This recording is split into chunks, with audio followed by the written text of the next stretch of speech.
Salut à tous les amis, j'espère que vous allez bien. On débriefe le match entre le Barça et le Real Madrid, finale de Supercoupe d'Espagne à Jeddah. Alors je vous mets les 11 des deux équipes. Côté Ancelotti, un 11 de gala normalement, donc offensivement Mbappé, Vinicius, Rodrigo, Bellingham au milieu, Valverde, Camavinga. La défense, Vasquez, Tchouaméni qui a été choisi, Rudiger, et à gauche donc Ferland Mendy au but Courtois. Côté FC Barcelone, Hansi Flick a voulu continuer sur le 11 mis en place lors du dernier match contre Bilbao. Cette fois-ci, classique, Koundé, Baldé sur les côtés, Inigo Martinez, qui a été remplacé rapidement, mais qui a été au début du match titularisé auprès de Cubarsí, milieu de terrain, Casado, Pedri, Gavi, et devant Lewandowski, Rafinha, ainsi que sur côté gauche, côté droit, Lamine Yamal. Bon, le match, sans plus attendre. Masterclass de première mi-temps, une première mi-temps où le Barça a dominé les 15-20 premières minutes. Le Barça est supérieur de loin à l'équipe du Real. T'as 2-3 situations dès le début du match où Courtois fait les parades, que ce soit sur Rafinha ou sur Lamine. Ensuite, le Real Madrid marque un but, franchement très très critiquable, parce que pour moi il y a faute sur Casado au début de l'action, mais bon, on peut le dire, magnifique action de Mbappé qui met le 1-0. Là, tu te dis, c'est pas possible. On a des occasions, on les met pas. Eux, ils en ont une, ils la mettent. En plus, il y a faute au début du match. Il n'y a pas de contrôle VAR de la part de Gil Manzano, qui aura fait une première mi-temps catastrophique, l'arbitre. Donc, un but refusé qui ne l'a pas été, et donc validé par Gil Manzano, alors que normalement, il y a faute. Donc, ça fait 1-0, t'es largement énervé. Et là, t'as un joueur qui va faire la différence. T'as un joueur qui tout simplement va frotter la lampe du génie, c'est Lamine Yamal, avec une situation extraordinaire. Il va se jouer un petit peu de toute la défense et marquer un petit ballon, une petite passe, petit filet. Courtois ne peut rien faire, ça fait 1-1. Et là, le match est relancé. Mais ce qu'il faut signaler, c'est que Lamine Yamal, ce qu'il fait sur l'action, c'est extraordinaire. Que ce soit Tchouaméni, Camavinga, ils se sont fait bouffer tout le match. Et on l'a vu, d'ailleurs, je crois que le second but du Barça, qui va venir assez rapidement, c'est un penalty provoqué par Gavi. Camavinga prend le premier jaune, puis ensuite Camavinga plus tard doit prendre un second jaune sur Lamine, mais il ne le prend pas parce que Gil Manzano décide de ce qu'il faut faire. Normalement, il y a déjà un Real à 10. Donc, on marque 2-1 sur un penalty. Lewandowski le met tranquillement. On revient, on continue, on les écrase tout simplement. Entre-temps, tu as Ronald Araujo qui va rentrer, qui va faire une entrée importante sur Vinicius, qui ne passera plus de la première mi-temps, et il est au départ de l'action du 3-1. Et là, l'action, elle est magnifique, parce que tu as Lewandowski qui va tout simplement venir en retrait, une magnifique passe, la passe de Lewandowski ensuite pour trouver Lamine Yamal dans la profondeur. Donc ça, c'est une situation qu'on a vue de manière assez habituelle, mais cette séquence est magnifique. On l'a vu plusieurs fois sur le match. Ça va nous permettre de mettre le 3-1. Donc franchement, on s'est quand même plutôt bien régalé en première mi-temps. Le FC Barcelone va, je le rappelle, sur la situation de la passe de Koundé pour le centre de Koundé pour Rafinha, extraordinaire, et il met une sacrée patate le Rafinha pour marquer son but. Franchement, assez étonné. On l'a vu, le Real Madrid était en difficulté pour tenir les ballons, mais également en profondeur. Il laissait beaucoup trop d'espace.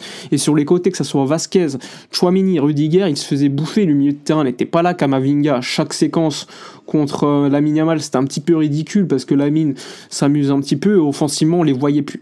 Le Real Madrid a eu 5-6 minutes où ils étaient supérieurs. C'était vers la 20e minute, mais sinon globalement, quelques centres, t'as Chesney qui va faire une belle parade à un moment donné où le ballon il la dégage juste à côté du poteau, mais globalement on est supérieur, et juste à la fin de la mi-temps, il y a déjà 9 minutes de temps additionnel, corner pour le Real, contre-attaque et c'est Alejandro Baldé sur une passe de Rafinha qui va mettre le 4e but, 4-1, un Barça mais qui domine et qui écrase en fait le Real Madrid, et franchement 4-1 c'est bien cher payé pour le Barça, c'est pas assez en fait, parce que t'en mets 4, mais tu dois en mettre 6 en première mi-temps.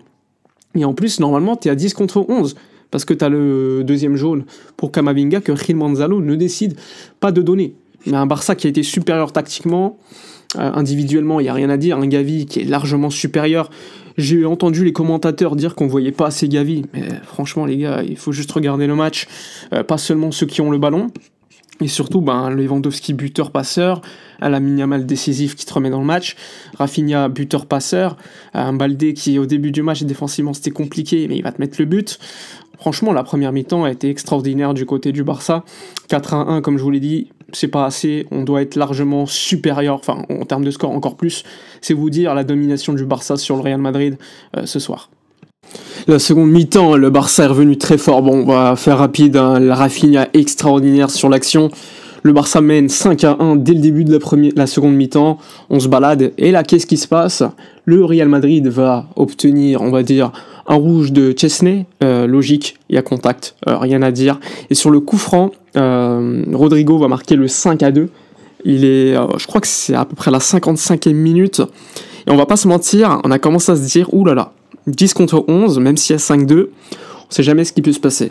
Finalement, juste après, qu'est-ce qui se passe? T'as Vinicius qui prend pas un second jaune, il doit prendre un rouge, pas sanctionné.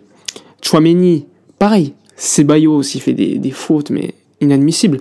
Bref, le Barça va tenir tout le match, on va faire des changements, on va tenir, Araujo a été très propre, Koundé aussi, on a vu un Real très très mauvais.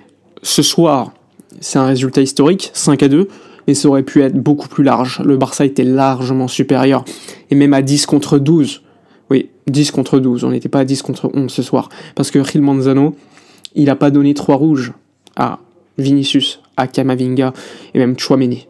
Donc il a également donné un but qui n'était pas valide au Real. Donc ça fait beaucoup. J'aime pas parler d'arbitrage, mais là c'était vraiment un sens unique. Et malgré tout, le Barça a explosé le Real Madrid. 5-2, champion, Super Coupe d'Espagne dans la poche pour Hansi Flick. Un Rafinha extraordinaire, tout simplement. Un Rafinha qui a été supérieur, qui a mis passe décisive, 2 buts. Il a été supérieur aux autres. Et même si on peut regretter le fait d'avoir pris un rouge, logique, je le rappelle, et que donc la mine est sortie, qu'on a fait beaucoup tourner à ce moment-là, eh bien, on a été supérieur. Et ça fait plaisir de voir cette équipe à ce niveau-là. Et là, tu peux te poser des questions sur Araujo, qui est rentré. Et tu te dis, mais avec cette équipe, pourquoi il ira à la Juve? Avec tout le respect pour la Juve, hein. Mais franchement, ce serait insensé. Voilà pour le débrief, un débrief extraordinaire, une humiliation, c'est la deuxième de la saison pour le Barça contre le Real.